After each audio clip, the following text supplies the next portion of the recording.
Welcome to Samba Samba. Enjoy the video.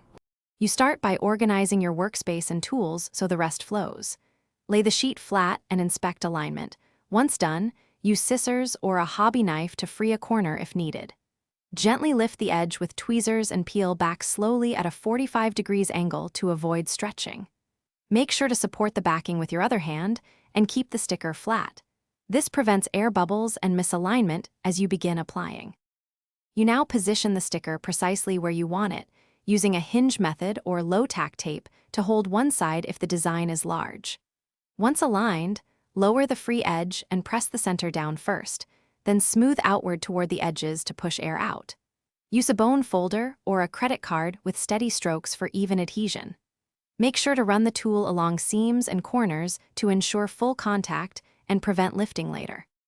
You finish by firmly burnishing the sticker for final adhesion and trimming any overhang for a neat edge. If small bubbles remain, gently prick one with a pin and smooth outward to release trapped air. Larger bubbles may require lifting and reapplying slowly. Make sure to store unused sticker sheets flat in a cool, dry place to prevent curling.